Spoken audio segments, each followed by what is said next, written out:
எப்படின்னா எடுப்பீங்க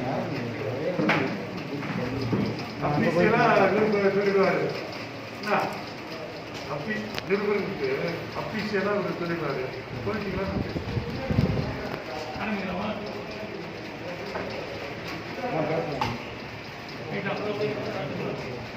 அண்ணா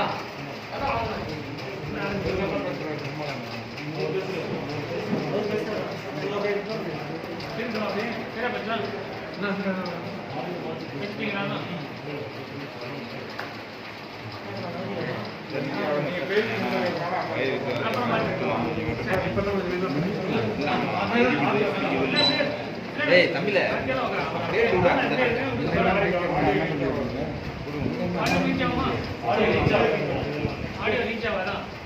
வருணா வருணா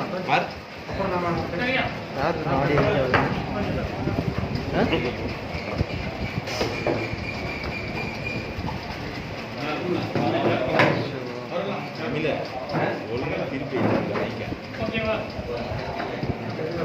எனக்கு கவனம் வருமாங்களா எல்லா எம்எல்ஏ வராங்களா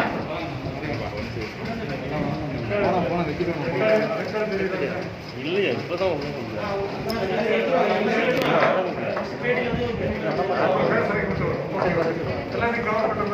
எல்லாமே வந்துச்சு எல்லாமே வந்துட்டு சரி ஸ்டார்ட் பண்ணிடலாமா கேட்கா மாண்புமிகு இதயம் புரட்சி தலைவர் மாண்புமிகு இதயம் புரட்சி தலைவர் அம்மா அவர்களை வணங்கி எனக்கு இப்படிப்பட்ட ஒரு வாய்ப்பை வழங்கி என்னை சட்டமன்ற உறுப்பினராக உருவாக்கிய மாண்புமிகு மண்ணின் மைந்தர் தமிழ்நாடு முன்னாள் முதலமைச்சர் அண்ணன் எடப்பாடியார் அவருடைய பாதம் பணிந்து தொடங்குகிறேன். நேற்றைய தினம் செய்தித்தாள்களிலே நேற்றைய தினம் செய்தியாளர்களுக்கு பேட்டி அளித்த மாண்புமிகு தமிழ்நாடு மின்சார மற்றும் மதுவிலக்கு ஆயத்தீர்வுத்துறை அமைச்சர் பேட்டி அளித்த பொழுது கொரோனா விஷயத்திலே மாண்புமிகு எதிர்க்கட்சித் தலைவர் அவர்கள் அரசியல் செய்கிறார்கள் என்று குறிப்பிட்டிருந்தார்கள். அவர்கள் குறிப்பிடும் பொழுது மாண்புமிகு எதிர்க்கட்சித் தலைவர் அவர்கள் படுக்கை வசதிகள் 11,500 இருந்தபோதும் 3,800 படுக்கை வசதிகள் மட்டுமே இருப்பதாக குறிப்பிடுகிறார் என்று ஒரு செய்தியை சொன்னார்கள். அதைவிட அதற்கு முக்கியமான காரணம் சென்ற செவ்வாய்க்கிழமை என்று நாங்கள் மாவட்ட ஆட்சித்தலைவரை சந்தித்து எங்களுடைய சட்டமன்ற உறுப்பினர்கள் 10 பேரையும் அழைத்துக் கொண்டு சென்று சந்திக்க இருந்தோம். அதற்காக திங்கட்கிழமை என்று மாண்புமிகு எதிர்க்கட்சித் தலைவர்கள் மாவட்ட ஆட்சித்தலைவரிடம் ஒரு நேரம் ஒதுக்கி தருமாறு கேட்டிருந்தார்கள். இதை அறிந்து கொண்ட மாண்புமிகு மின்சாரத்துறை அமைச்சர் அவர்கள் அவசரமாக ஒரு ஆய்வுக் கூட்டத்தை அதே செவ்வாய்க்கிழமை என்று காலை 10 மணிக்கு மாவட்ட ஆட்சித்தலைவர் அலுவலகத்தில் நடத்துவதாக ஒரு அறிவிப்பை வெளியிட்டு சட்டமன்ற உறுப்பினர் அனைவரையும் அழைத்ததாக கணக்கில் இருக்க வேண்டும் என்பதற்காக எங்களை எல்லாம் ராத்திரி இரவு 11:30 மணி அளவில் அழைத்தார்கள். அதிலும் அந்த அழைப்பு அப்பொழுது 11:30 மணிக்கு அழைத்த பொழுது தொலைபேசியை எடுக்காத எந்த சட்டமன்ற உறுப்பினரையும் மறுநாள் காலையில் கூட அவர்கள் அழைக்க முன்வரவில்லை. இதிலிருந்தே அவர்கள் எங்களை முறையாக அந்த கூட்டத்திற்கு அழைக்கவில்லை என்பது நன்கு தெரிகிறது. நாங்கள் புரட்சித் தலைவர் அம்மாவின் வழிவந்தவர்கள், மாண்புமிகு அண்ணன் அவர்களால் வளர்த்தப்பட்டவர்கள். நாங்கள் இப்பொழுது நடைபெற்றுக் கொண்டிருந்த இந்த சூழ்நிலையில் பொதுமக்கள் எவ்வளவு இன்னல்படுகிறார்கள் என்பதை நன்கு அறிவோம். பொதுமக்களுடைய இன்னல்களை எப்படியெல்லாம் சரி செய்ய வேண்டும் என்பதற்கு மாண்புமிகு அண்ணனுடைய அரசு, அம்மாவின் அரசு எப்படிப்பட்ட நடவடிக்கைகள் எல்லாம் எடுத்தது என்பதை நீங்கள் அனைவரும் நன்கு அறிவீர்கள். இந்த கொரோனாவினுடைய முதல் அலையிலே மாண்புமிகு அம்மாவின் அரசு எப்படிப்பட்ட கடுமையான நடவடிக்கைகள் எல்லாம் எடுத்து மக்களை கடும் துயரத்திலிருந்து காப்பாற்றினார்கள் என்பதை நாடும் நாட்டு மக்களும் நன்கு அறிவார்கள். இருந்தாலும் கூட இன்றைய தினம் இந்த மாவட்டத்திற்கு பொறுப்பாளராக வந்திருக்கின்ற மின்சாரத்துறை அமைச்சர் அவர்கள் எங்களுக்கெல்லாம் சட்டமன்ற உறுப்பினரான எங்களுக்கெல்லாம் முறையான அழைப்பு அனுப்பாமல் ஏதோ அழைப்பு அனுப்பியதாக காரணத்தை சொல்லி நாங்கள் எல்லாம் ஏதோ மக்கள் மீது அக்கறை இல்லாதவர்கள் என்பதை போன்ற ஒரு மாயத் தோற்றத்தை உருவாக்குகிறார். முதல் அது தவறு. இரண்டாவதாக மாண்புமிகு எதிர்க்கட்சித் தலைவர் அவர்கள் அன்றைய தினம் 3,800 படுக்கைகள் மட்டுமே சேலம் மாவட்டத்தில் இருப்பதாக கூறியதற்கு காரணம் எங்களிடம் ஆதாரம் உள்ளது. உதவி இணை இயக்குனர் சுகாதாரம் அவர்கள் ஒவ்வொரு நாளும் இதை போன்ற ஒரு அறிவிப்பை வெளியிடுகிறார்கள். இந்த அறிவிப்பிலே இந்த மாவட்டத்திலே எத்தனை இடங்களிலே ஆக்சிஜன் வசதியுடன் படுக்கைகள் இருக்கின்றன, எத்தனை இடங்களிலே சாதா படுக்கைகள் இருக்கின்றன, கோவிட் கேர் சென்டர் நடைபெறுகிறது என்பதை பற்றிய முழு விவரமும் இந்த புல்லட்டின் என்று சொல்வார்கள், இந்த தினசரி குறிப்பேட்டில் இருக்கிறது. இதில் எத்தனை நிரம்பி இருக்கிறது, எத்தனை காலியாக இருக்கிறது என்பது முதற்கொண்டு ஒவ்வொரு நாளும் வெளியிடப்படுகிறது. இதில் குறிப்பிட்டிருக்கிறது போல இதை கூட்டி பார்த்தால் 3600 படுக்கைகள் தான் இருக்கின்றன. அன்றைய தினம் எதிர்க்கட்சி தலைவர்கள் பேசும் பொழுது மேற்கொண்டு 200 படுக்கைகள் அன்றைய தினம் செயல்பாட்டுக்கு வர இருக்கிறது என்பதையும் கூட்டி 3800 படுக்கைகள் இருப்பதாக அன்றைய தினம் பேட்டி கொடுத்தார். அந்த பேட்டியில எந்த தவறும் இல்லை, எந்த அரசியலும் இல்லை. நேற்றைய தினம் இந்த பத்திரிகையில வந்த செய்தியிலே 11500 பேர், அது 500 படுக்கைகள் இருப்பதாக மாண்புமிகு மின்சாரத்துறை அமைச்சர் சொல்கிறார்கள் என்று சொன்னால், அந்த 11500 படுக்கைகள் எந்த தொகுதியிலே இருக்கிறது என்பதை பற்றிய விவரத்தை நாளை காலையிலே அவர் சொல்ல வேண்டும். ஏனென்று சொன்னால், இதோ 10 சட்டமன்ற உறுப்பினர்களுக்கு இருக்கின்றோம். எங்கள் சட்டமன்ற தொகுதியிலே உட்பட்ட இடங்களிலே எந்தெந்த இடங்களிலே எத்தனை படுக்கைகள் இருக்கின்றன என்பதை பற்றி நாங்கள் முழுமையாக தெரிந்து கொண்டுதான் இங்கே பேச வந்திருக்கிறோம். 3800 தான் இன்றும் இருக்கிறது. இப்பொழுதுதான் அவர்கள் அதை அறியப்படுவதற்கு முயற்சி செய்கிறார்கள். அதில் கூட குறிப்பாக 1175 ஆக்சிஜன் வசதி கொண்ட படுக்கைகள் மட்டுமே இருக்கின்றன. இவை அனைத்தும் மாண்புமிகு அம்மாவின் அரசால் நிறுவப்பட்டவை. அவர்கள் இப்பொழுதுதான் நாங்கள் ஆட்சிக்கு 15 நாள் தான் ஆகுது, 18 நாள் தான் ஆகுதுன்னு சொல்றாங்க. அது வரல. ஒரு கொரோனா கேர் சென்டர் உற்பத்தி செய்வதற்கு 5 நாட்கள் 7 நாட்கள் போதும். 2 வாங்கி போட்டா தீர்ந்து போகிறது கொரோனா கேர் சென்டர். ஆனால் ஆக்சிஜன் வசதியோடு இருக்கின்ற முழு வசதி படைத்த ஆஸ்பத்திரிகளை உருவாக்க வேண்டும் என்று சொன்னால் 20 நாட்களுக்குள் போர்க்கால அடிப்படையில் செய்திருந்தால் ஒரு அரசு கண்டு நிச்சயமாக செய்திருக்க முடியும். ஆனால் அவர்கள் இதுவரை எதையுமே செய்யவில்லை. இந்த 1175 படுக்கைகளும் கொரோனா ஆக்சிஜன் வசதியுள்ள படுக்கைகளும் அனைத்தும் மாண்புமிகு அம்மாவின் அரசால் ஏற்படுத்தப்பட்டது. அவர்கள் ஸ்டீல் பிளான்ட்ல 500 ஆக்சிஜன் படுக்கை வசதி இருக்கிற ஆஸ்பத்திரியை கட்டிட்டு இருக்கோம் அப்படின்னு சொன்னாங்க. மாண்புமிகு தமிழ்நாடு முதலமைச்சர் அவர்கள் சென்ற வாரமே அதை திறப்புடா செய்துவிட்டு இன்னும் இந்த வாரத்தில் பயன்பாட்டுக்கு வரும் என்று சொன்னார்கள். நேற்றைய தினம் அவசர கோலத்தில் அளித்திருந்தது போல நேற்றைய தினம் அதை பயன்பாட்டுக்கு கொண்டு வந்தார்கள். இந்த என்ன நடந்தது நீங்கள் எண்ணி பாருங்கள். அந்த சென்டர்ல அனுமதிக்கப்பட்டிருந்த 2 உயிர் வீணாக பலியானது. முறையான எந்த விதமான ஏற்பாடும் இல்லாமல், முறையான எந்த வசதிகளும் செய்து கொடுக்காமல் ஏதோ எடுத்தோம் கவிழ்த்தோம் என்று அவர்கள் அவசரத்திலே அந்த ஸ்டீல் பிளான்ட் வளாகத்தை திறந்த காரணத்தினாலே இந்த 2 உயிர் பலியாக இருக்கிறது. இதுக்கு யார் பதில் சொல்வது?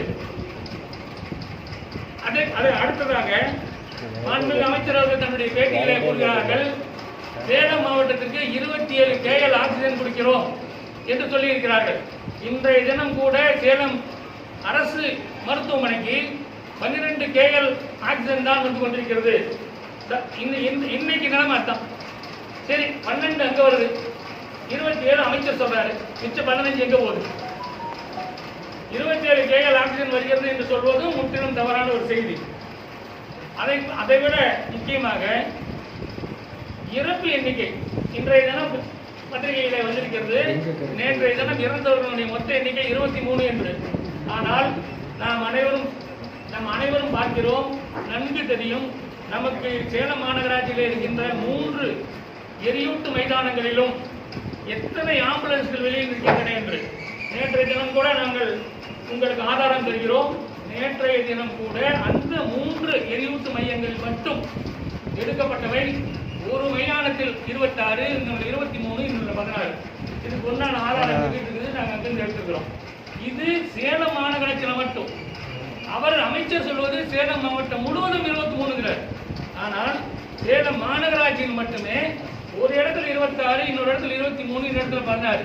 இது இல்லாமல் எத்தனை மாநகராட்சி, எத்தனை ஓமலூர், மேட்டூர், ஆத்தூர், இனி எத்தனை மயானம், எத்தனை இடம். அதனால இறப்பு எண்ணிக்கையை அரசு குறைத்து காட்டுகிறது. ஜனநாயகத்தில் எதிர்கட்சியினுடைய கடமை ஆளுங்கட்சியை தவறு நடந்தால் சுட்டிக்காட்டுவது அல்லது எங்கள் அன்றைய தினம் கூட மண்ணின் மைந்தர் மாண்புமிகு எதிர்க்கட்சி தலைவர் என்ன கூறினார்? தவறாக ஒன்றும் கூறவில்லை. நீங்கள் போர்க்கால அடிப்படையில் நடவடிக்கை எடுக்க வேண்டும், படுக்கைகளின் எண்ணிக்கையை அதிகப்படுத்த வேண்டும். இது எதிர்க்கட்சியினுடைய கடமை. ஒரு எதிர்க்கட்சி என்பது நிச்சயமாக ஜனநாயகத்தில் தவறுகளை சுட்டிக்காட்ட வேண்டும். சுட்டிக்காட்டதான் இருந்தவே தவிர நாங்கள் உண்டு. இதற்காக அமைச்சர் அவர்கள் ஆவேசப்பட்டு எதிர்க்கட்சி தலைவர் பொய்யான தகவல்களை தருகிறார், கொரோனா விஷயத்தில் பொய்யான தகவல் தருகிறார், பொய்யான விளையாடுகிறார் என்றெல்லாம் கூறுவது முற்றிலும் தவறானது. எங்களுடைய எதிர்க்கட்சி தலைவர், அன்புக்கு எதிர்க்கட்சி தலைவர் அன்றைய தினம் என்ன குறிப்பிட்டாரோ அதுதான் இன்றும் இருக்கிறது.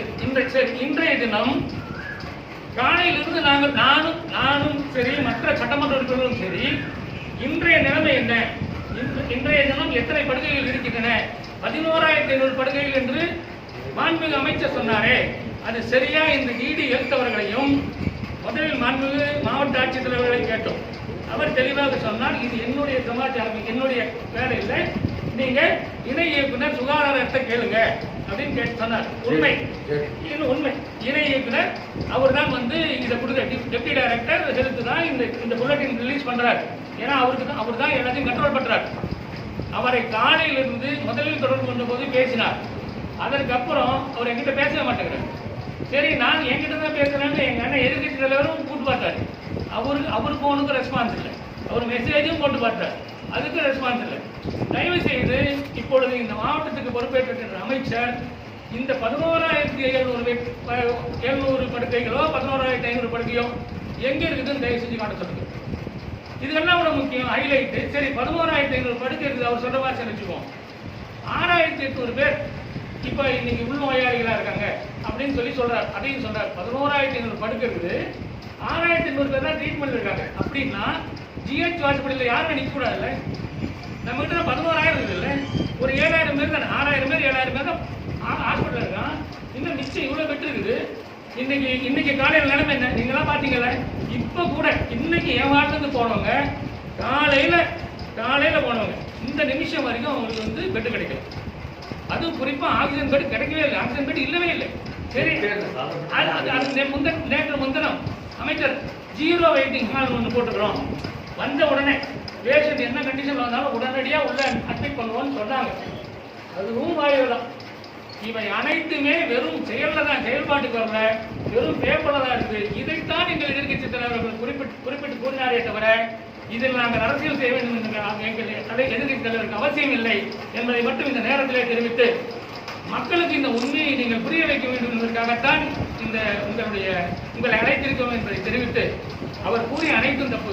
முதல்ல எங்களை முறையை அழைக்கல, 2வது அவர் சொன்ன படுக்கை வசதி இல்லை, 3வது அவர் சொன்ன லெவல்ல ஆக்சிஜன் இந்த சப்ளை இல்லை, 4வது அவர் சொன்ன அரசாங்கம் சொல்லும் இறப்பு எண்ணிக்கைக்கும் உண்மையான இறப்பு எண்ணிக்கையும் மத்தியில் மிகப்பெரிய வித்தியாசம் இருக்கிறது.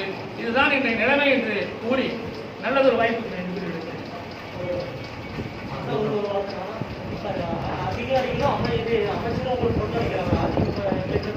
நிச்சயமா சரியான ஒரு அழைப்பு கொடுக்கணும். ஒரு மீட்டிங் சொன்னா எப்ப கொடுக்கணும்? இரவு 11:30 மணிக்கு நான் எடுத்தேன். நான் எப்பயுமே போன் எடுப்பேன். ராத்திரி 11:30 மணி எனக்கு போன் சொன்னாங்க, காலையில் 10 மணிக்கு. அதுக்கு முன்னாலே 4 மணிக்கு எங்க அண்ணன் சொல்லிட்டாரு, எதிர்க்கட்சி தலைவர் சொல்லிட்டாரு, நாளைக்கு காலையில் 10 மணிக்கு மாவட்ட ஆட்சித்தலைவரை நம்ம எல்லாம் போய் சந்திக்க போறோம், யதார்த்த நிலையை சொல்ல போறோம். உண்மையாவே நல்லது பண்ண நினைச்சிருந்தா நாங்கள் சந்தித்து மாவட்ட ஆட்சித்தலைவருடைய எங்களுடைய குறைகளை சொல்லிட்டு வந்த பின்னாடி அடுத்த நாளோ அன்றைக்கு மாலையோ இவர் மாண்புமிகு அமைச்சர் அவர்கள் கூட்டத்தை கூட்டியிருந்தால், ஆய்வுக் கூட்டத்தை கூட்டியிருந்தால் எங்களுடைய குறையை நாங்கள் வந்து சொல்லியிருப்போம். நாங்கள் மக்களுக்கு தொண்டு செய்வதற்காகத்தான் நாங்களும் மாண்புமிகு அம்மாவின் அரசும் மாண்புமிகு எதிர்க்கட்சி தலைவரும் இருக்கிறார்களே தவிர இதில் நாங்கள் அரசியல் செய்ய வேண்டும் என்ற அவசியம் இல்லை. அண்ணன் அவர்கள் மிக தெளிவாக இருக்கிறார்கள். அவர்களுக்கு எதிர்க்கட்சியினுடைய கடமை அவருடைய தவறை சுட்டிக்காட்டினார்கள். இருக்கும் தவறை கூட சொல்லல, இருக்கிற யதார்த்த உண்மையை தான் சொன்னாங்க. இல்ல அவங்கள சொல்லுங்க, இதோ நான் உங்களுக்கு ஆதாரம் தரோம், இதுதான் வந்து டெப்டி டைரக்டர் ஹெல்த் கொடுக்குற ரிசல்ட், இது புல்லட்டின், இது டெய்லி கொடுக்குற ரிப்போர்ட். இந்த ரிப்போர்ட்ல இல்லாம எந்தெந்த சென்டர்ல இது 3600 இருக்குது, எப்படி வந்து இது 11,000 ஆகும்? ஒரே நாள்ல 11,000 பண்ண முடியாது. அது எப்படி 11,000 இருக்குது? நாளைக்கு காலையில் அவர் சொல்லுங்க, லிஸ்ட் கொடுக்க சொல்லுங்க. எந்தெந்த சென்டர்ல எத்தனை ஆக்சிஜன் பெட் இருக்குது, எந்தெந்த சென்டர் ஆக்சிஜன் இல்லாத வெள்ளை, இதுக்கு மொத்தத்துக்கே வெள்ளை அடிக்க கொடுத்து சொல்லுங்க. மொத்தமே 11,500 எங்க இருக்குது, 3,800 4,000 எங்க இருக்குது? இல்லன்னா அவர் சொல்ற அளவுக்கு பெட் இருந்தா போனவனே பெட் கிடைக்கணுமே.